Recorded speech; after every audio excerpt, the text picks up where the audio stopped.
G'day everyone, welcome back to another video on the channel. We're back again for another weekly tipping video on the channel. We're going to be going over my round 11 tips of the 2023 AFL season. It's about the 20th time I've wore this beanie in a video, and I'm not going to stop. If you're going to enjoy today's video, make sure to leave a like and subscribe if you wanted to enjoy, and let's get straight into it.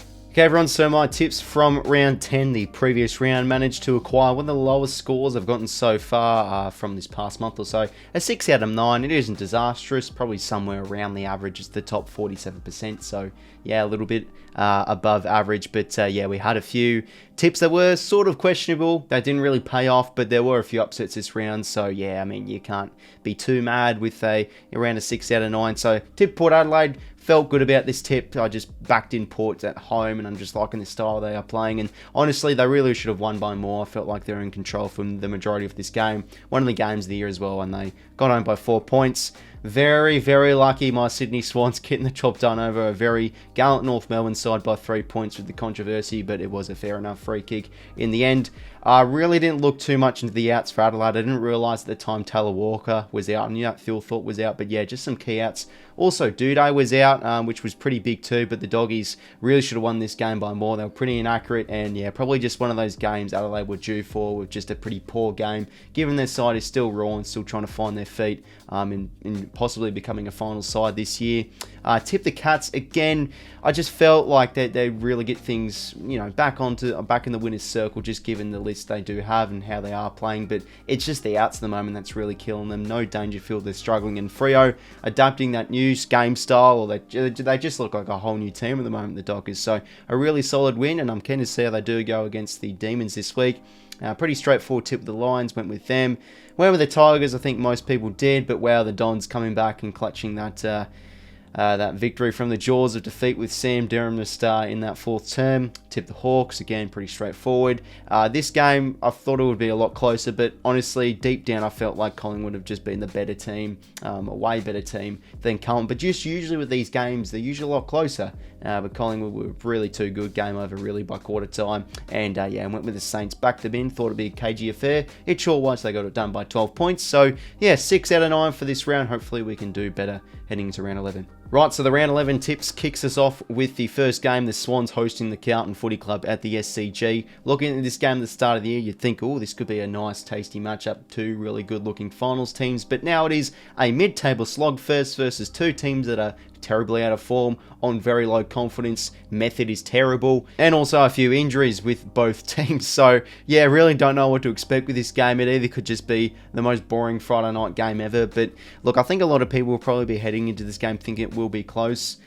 I don't know, I feel like this game will either be won by a convincing margin for either team. Maybe it could be a cagey affair. It's both clubs that are in desperate need of a win, let's be sure about that. It's probably an elimination final for both these teams. The Swans, as of late, have been playing some terrible footy. Very lucky to get the win over North Melbourne. Very fortunate with that interchange breach. The last 2 weeks, how they have played, they've just had a lot of lack of confidence. They haven't really been able to break opposition teams' pressure. They've been poor in that regard. Just a team that is on a real big low at the moment. And same can almost be said with the Blues. You know, a few of their players are really out of form, but it's just the team in general, the Blues. They've been, yeah, a team again that's low in confidence, similar to the Swans. Their method's really poor. They're just inconsistent and really slow with their ball movement, and they have an inability to defend transition too. So it's a hard one to really tip, really, with both teams on really low form. I think you just look at the matchups. That's the main important thing. With the Blues, yeah, they can have pretty mediocre games, but they need to be contained well from some good informed players. And you look at the Swans matchups, you got Aaron Francis back there. You still don't have Tom McCartan or Paddy McCartan or Rampy. I think Tom McCartan could come back in, so he'll match up on Charlie Curnow. If that's the case, I'm not too sure yet. But even given that matchup, I just still don't know about the Swans as of late. They're one of the worst teams in the competitions for stoppages in the contested game, whilst the Blues, statistics-wise, they actually are still one of the top teams in the competition for contested possession differentials. So I just feel like if the Blues are able to smack the Swans in the midfield, they probably win this game. I feel the Swans need to turn up for this game. Same with the Blues, but for me, it's more about Sydney with this game. I think they're travelling much worse than the Blues as of late. Again, I feel like Swans should be turning up for this game. game. Maybe they get McCann back in. But yeah, it's an unconvincing tip, really. I don't really have much confidence in tipping either team, to be honest. But I'll back in the Blues, and yeah, a bit of a slogfest. Maybe it could be close. I'll stick with the Blues, though, and they'll pick up a much-needed win at the SCG Friday night, and they'll get it done by 15 points. Now for the Saturday games, first up, we've got the Saints hosting the Hawthorn Footy Club at Marvel Stadium, 1:45 p.m. The Saints, I thought they showed really good resilience and some good scoreboard pressure, and they were able to really penetrate and make the Giants pay with a few of their turnovers. They were good in their transition last week, and again, the defence was pretty solid. Thought 𝐼𝐿𝐴 had a good game. Jack Sinclair moving high up the ground. They were awesome, and now taking on a Hawks side who, yeah, look, they were fantastic against West Coast. Their midfield was great. Their transition was very good as well. But maybe it could be now a game where the Hawks do sort of come back to reality a bit. Now they're versing a still really well-structured, really top defence team of the Saints. Jack Steele had a fantastic game last week, so now can he build on some good form coming back from injury? So yeah, I'll back in the Saints here. They should get it done pretty convincingly, but it won't surprise me if the Hawks can put together a close game. But I still think maybe the third or fourth term, the Saints just run away with it and win by a nice, comfortable margin. We'll go the Saints by 32 points. Next game up here, we've got the Demons taking on the Dockers at the MCG. This could potentially be the game of the round. It's a big mystery tip, this one, because you've got the Demons who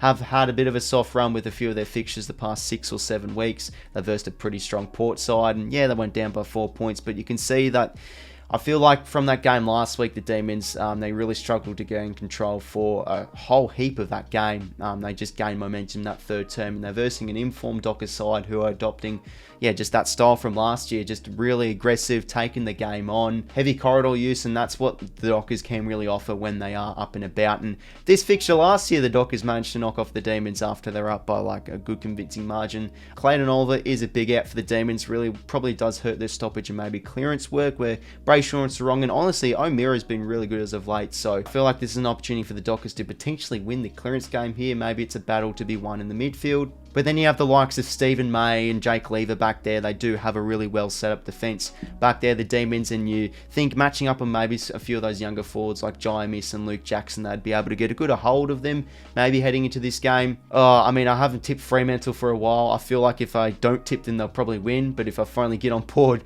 they'll probably lose. So I really don't know. I really like the Dockers though. I feel like with their game style they're playing as of late, it can match up to any team in the comp. They're a great chance here, and they're good value if you're a punter. But I'm going to go for a bit of the wussy tip here. I'll back in the Demons. I still like the way they're going out. They're still top 4 in multiple stats. You know, they're still pretty contested heavy side. Oliver a big out though, but I'll back them in at home in Melbourne at the G.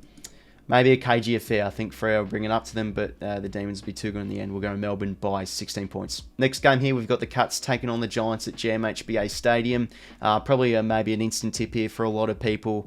The Cats back at home, you feel like they'll get back in the winner's circle after, yeah, a bit of a drop off the past 2 weeks. They're having massive personnel issues at the moment. No Dangerfield, no Guthrie. It's really hurting their midfield. Their clearance game and their stoppage work has been really poor as of late. And honestly, yeah, the Giants, they're without Josh Kelly, but I feel like their midfield as of late, they've been playing, is decent. They've been playing some really competitive footy, but just still, they're a very, I guess you can say, an accident-prone side. They still have, you know, what do you expect in sort of an inexperienced team? They do have a lot of turnovers. They have surges where they do give up some really poor defensive transition acts and moments, and I just think against an experienced classy side Geelong at 𝐺𝐸HBA, you back him in. But for some strange feeling, I just look at this matchup here, and I just have some odd feeling that the Giants can get the upset. I don't know, it's just what I'm feeling, but no, the Cats, I just think with the experience, they're back at home, you back them in. So yeah, Geelong pick up a win to get back into the winners list. And yeah, maybe a competitive game. Yeah, I feel like the Giants bring up to them though. We'll go Geelong by 20 points. Next game here, we've got the Suns taking on the Western Bulldogs at TIO Stadium.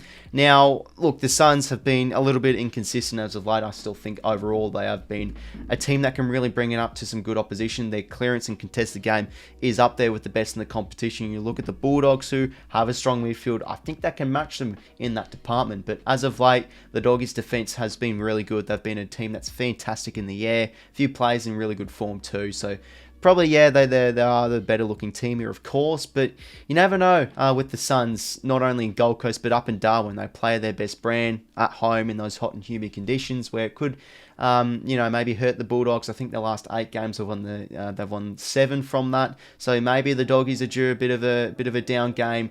I do like the Suns here. I really think they can win this. But I will back in the Bulldogs. I just get PTSD from last week with tipping Adelaide and them just absolutely shitting the bed. I don't think the Suns will be doing that at all. They do have that massive home ground advantage. But yeah, I like the Suns, but I'll just back in the Bulldogs. They've been playing some great footy as of late. They'll pick up, yeah, maybe a close game. I think this one will be. I'll go Doggies by 8 points. And for the final Saturday night game here, we do have the Eagles hosting the Essendon Bombers at Optus Stadium.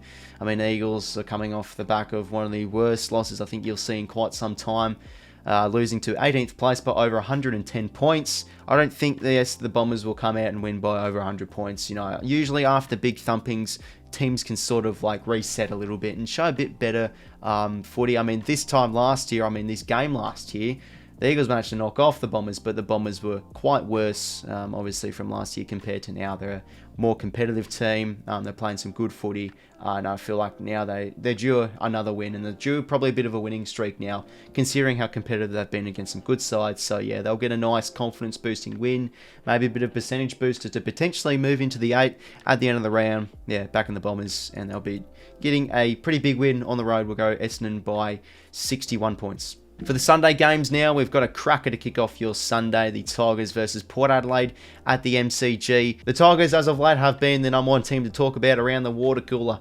Of course, with Damien Hardwick leaving the club. So does that mean that hurts their team performance on the field? Maybe they'll start to slow things down and just try and treat this list they do have, and maybe this team they do have, as a rebuild, because you can probably start to see their team is probably ending of an era with their premiership players and starting to focus in that rebuild mode. But with the interim coach, his first game, we all know they do lift, they do play good footy, so I feel like Tigers will really come to play here. It's at the MCG as well, where Port Adelaide, you know, you always have question marks with a few of these teams that are really looking good, the non-Victorian teams, but how they go at the MCG. So if this game was at the Adelaide Oval, I'd have full faith in Port, but this is a bit of a mystery one here. You know, I just don't know what to expect from the Tigers. Are they either going to turn up? I think they will, or will they just absolutely shit the bed? They're a very competitive team though, Richmond, if they can just get their turnover game work in this game. Their efficiency has just been so inconsistent. That's their main worry, whilst Port Adelaide, they're a team that at the moment will really make you pay, one of the most informed teams in the competition. Their stoppage work has been really good, and their defence as of late has been fantastic too. So I think just basing this on form, I'll back in Port Adelaide. But again, I do like the Tigers. The odds are quite close. It's at the G. But yeah, Port Adelaide, liking their system at the moment. Team that's in really good form. You know, Butters and Rosie are brilliant at the moment. Their makeshift forward line has been working superbly. We'll go Port to pick up a good win. I think this will be expected to be close, but I reckon Port Adelaide will run away with this game and win by 20 points. Next game here, we do have the Pies hosting the North Melbourne Kangaroos at Marvel Stadium.